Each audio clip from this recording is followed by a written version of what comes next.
سنتے ہیں اردو میں خصوصی اپڈیٹ۔ خالصتان کی حامی اور سکھوں کے حقوق کے تحفظ کے لیے کام کرنے والی تنظیم سکھس فار جسٹس نے کینیڈا کی ایک عدالت میں خالصتان ریفرینڈم کے لیے پاکستان کی فنڈنگ کے جھوٹے الزامات کے خلاف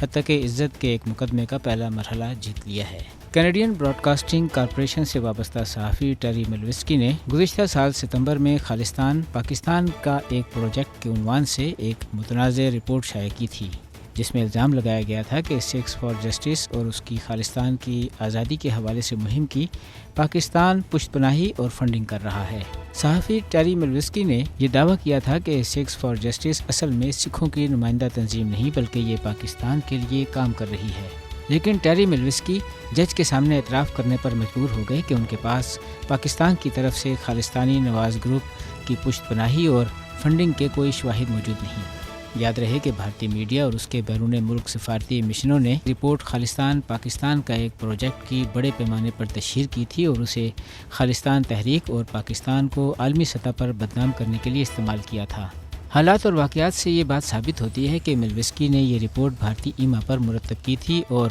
پاکستان کو بدنام کرنے کی بھارتی مذموم سازش کو پروان چڑھانے کی کوشش کی گئی۔ حالانکہ سکھوں کی آزاد وطن کے لیے تحریک بذات خود اس بات کا ثبوت ہے کہ بھارت میں سکھ بدترین استحصال کا شکار ہیں، جبکہ سکھس فار جسٹس سکھوں کے ساتھ ہونے والی زیادتیوں کو نظر انداز کرنے پر تیار نہیں اور ان کے لیے علیحدہ وطن کا مطالبہ کرتے ہوئے عالمی سطح پر خالصتان کے لیے ریفرینڈم منعقد کروا رہی ہے۔ بھارت اس تحریک کی مقبولیت سے بوکھلاہٹ کا شکار ہو گیا ہے اور یہی وجہ ہے کہ سکھوں کی اس تحریک اور پاکستان کو بدنام کرنے کے لیے جھوٹے الزامات لگا رہا ہے۔ بھارت کی بدنام زمانہ قومی تحقیقاتی ایجنسی سکھس فار جسٹس پر پابندیاں لگوانے کے لیے کینیڈین حکومت کو کئی مرتبہ درخواست بھی دے چکی ہے۔ عالمی برادری کو چاہیے کہ وہ اس حوالے سے بھارتی ریشہ دوانیوں کا نوٹس لے۔